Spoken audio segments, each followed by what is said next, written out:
2 کروڑ بنتی ہے ان کی مالیت کل اثاثہ جات کی، اور اس کے بعد پھر لیکن اس سلسلے میں جو کاغذات نامزدگی نامینیشن پیپرز، اس میں آپ اپنی مالیت شو کرتے ہیں، آپ اپنے اثاثہ جات شو کرتے ہیں کہ 2,20,000 ان کا سالانہ ٹیکس بنتا تھا ان کی سیلری کے حساب سے۔ بالکل، اس کے گھر کی بجلی کو دیکھ کر یہ فیصلہ کریں کہ یہ ہمارے مسائل سے نجات کا ایک ذریعہ ہے۔ 4,27,000 ان کی انکم تھی، 4,27,000۔ اس کے بعد پھر اب دیکھیں کہ کتنا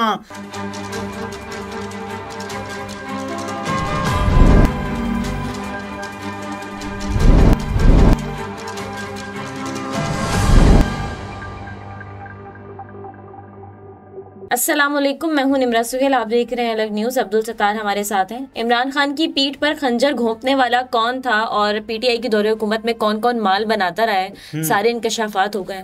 جی 2018 کے الیکشنز تھے، تب کیا تھا اور اس کے بعد کیا ہوا ہے، یہ تمام تر تفصیلات ہم انویسٹیگیشن سیل کے ہیڈ زاہد گشکوری صاحب نے دی ہیں، اور انہوں نے کہا کہ بزدار صاحب کے اوپر وہ کام کر رہے تھے، مشن بزدار پر، اور اس میں تمام تر تفصیلات انہوں نے بتائی ہیں۔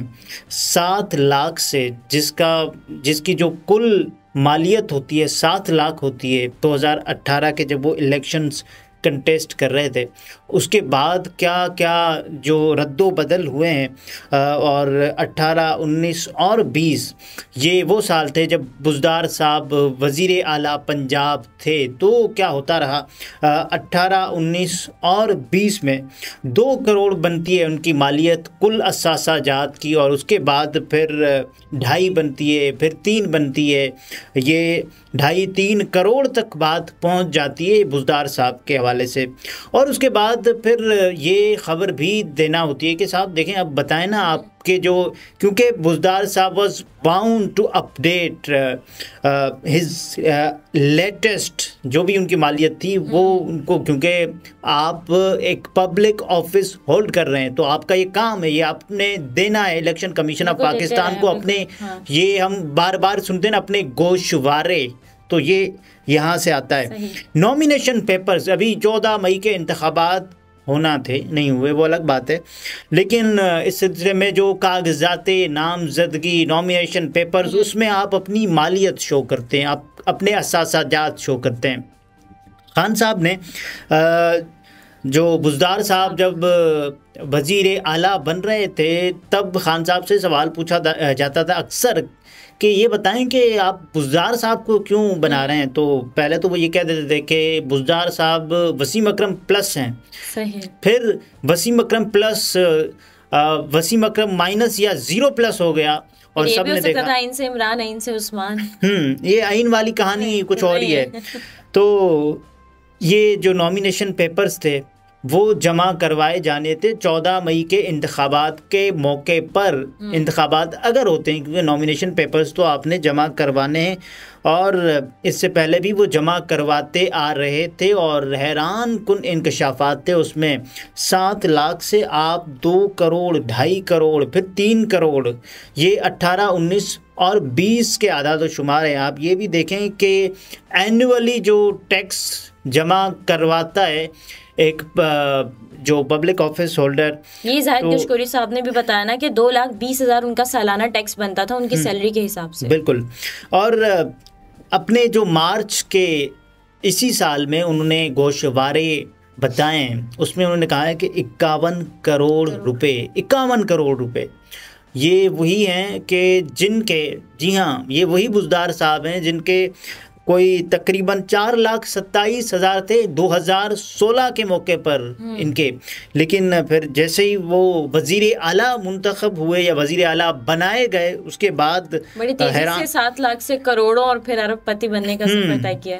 دیکھیں، اور یہ جو 51 کروڑ ہے نا، ان میں انہوں نے مارکیٹ ویلیو نہیں لگائی ہے، جو مارکیٹ کی اصل ویلیو ہوتی ہے، کہ جس کی وجہ سے یہ بتایا جاتا ہے کہ اس وجہ سے، اور ان میں پھر بینک بیلنس، ان کی گاڑیوں کی قیمت اور ان کے جو پلاٹس وغیرہ، پلاٹس ہیں، گاڑیاں ہیں، بینک بیلنس ہیں۔ اچھا، خان صاحب یہ بتاتے رہے، اور خان صاحب یہ بھی کہتے تھے نا کہ وسیم اکرم پلس ہونے کے ساتھ ساتھ عثمان بزدار صاحب کے گھر میں بجلی نہیں ہے، اس وجہ سے تو بہت سارے لوگ یہ سوال پوچھتے رہے کہ یار یہ تو بتائیں نا کہ کسی بھی سیاسی نمائندے کو چننے کا یہ تو ہو ہی نہیں سکتا نا پیمانہ کہ ہم اس کے گھر کی بجلی کو دیکھ کر یہ فیصلہ کریں کہ یہ ہمارے مسائل سے نجات کا ایک ذریعہ ہے. ہمیں تو آپ یہ بتائیں گے نا کہ اس کی کارکردگی کیسی ہوگی. تو بہت سارے لوگ تب بھی اعتراض کرتے رہے اور بزدار صاحب بہت سارے لوگ کہتے ہیں کہ ڈیفیکٹو تھے. اور زاہد کشکوری صاحب نے کہا ہے کہ ابھی تو یہ تفصیلات سامنے آئی ہیں, ابھی مزید تفصیلات بھی سامنے اور یہ ایک عجیب بات ہے کہ 51 کروڑ صاحب جو انہوں نے بتائے نا وہ الیکشن کمیشن آف پاکستان کے پاس انہوں نے نہیں بتایا یہ, کیونکہ اپ ڈیٹ آپ نے کرنا ہوتا ہے وہ انہوں نے یہاں پر نہیں بتایا. ابھی 2 ارب تک ان کے اثاثہ جات پہنچ چکے ہیں. 2 ارب یہ مارکیٹ ویلیو بنتی ہے ان کے اثاثہ جات کی, جو کہ انہوں نے 51 کروڑ روپے شو کیے ہیں. اچھا ابھی لیٹسٹ آنے. اچھا اس کے علاوہ جو سب سے پوچھا جاتا رہا کہ بھئی اتنی حیران کن طور پر آپ کے جو اثاثے ہیں وہ کیسے بڑھے, تو آپ ذرا بتائیں. تو یہ سامنے آیا کہ یہ تو وراثت میں جو ہے باپ کی وراثت کے بعد یہ سب کچھ ٹرکل ڈاؤن ہوا ہے, اس کے بعد یہ ہوا ہے. تو ایف بی آر میں جو 3 بھائی ہیں عثمان بزدار صاحب کے, تو ان کے تو ریکارڈ بھی شامل نہیں ہے ایف بی آر میں, ٹیکس کلیکشن میں نہ وہ ٹیکس پیئر نہیں ہے, تو ایف بی آر میں ہی نہیں ہوں گے نا. اور اس کے علاوہ جو ریونیو ریکارڈ ہے اس کے مطابق 103 کنال آئے ہیں ایک بھائی کو, 103 کنال.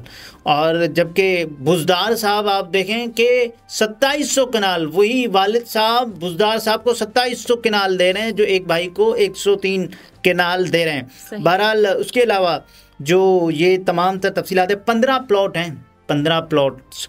یہ تمام تر تب ہوتا رہا جب عثمان بزدار صاحب پاکستان کے سب سے بڑے صوبے پر وزیر اعلیٰ تھے, اور یہ تمام تر تفصیلات ہیں. اس کے علاوہ کمرشل لینڈ ہے خانے وال میں, اور ملتان میں گھر ہے. 4,27,000 ان کی انکم تھی, 4,27,000. اس کے بعد پھر اب دیکھیں کہ کتنا وقت نے کایا پلٹی ہے کہ جب عثمان بزدار صاحب, اب دیکھنے کی بات یہ کہ اب جو الیکشن کمیشن آف پاکستان میں یہ اپنے جو حالیہ گوشوارے جمع کروائیں گے اس کے مطابق یہ کیا واقعی یہ 51 کروڑ ہی جمع کرواتے ہیں یا نہیں, یہ بھی ایک دیکھنے والی بات ہوگی. عطا طاہر صاحب نے آج یہی پریس کانفرنس کرتے ہوئے کہا کہ فرح گوگی صاحبہ کے کہنے پر ہی عثمان بزدار صاحب کو وزیر اعلیٰ پنجاب لگایا گیا تھا. دیکھیں یہ وہ تفصیلات ہیں, اور یہ بھی وہ تفصیلات ہیں جو میں نے بتائیں, ان کو ابھی عدالت میں ثابت ہونا ہے. یہ انویسٹیگیشن کے نتیجے میں یہ جو تحقیقات کی گئی ہیں,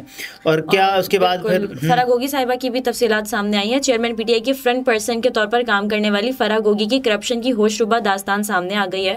تفصیلات کے مطابق chairman P T I Imran Khan صاحب کی فرنٹ پرسن فرحت شہزادی کے اثاثوں میں 2017 سے 2020 تک 4,520 ملین روپے کا حیرت انگیز اضافہ ہوا. فرح گوگی 2020 میں 950 ملین روپے کے اثاثوں کو خود تسلیم کرتی ہیں, جبکہ ان کے غیر ظاہری ملکیتی اثاثے 3,825 ملین روپے ہیں.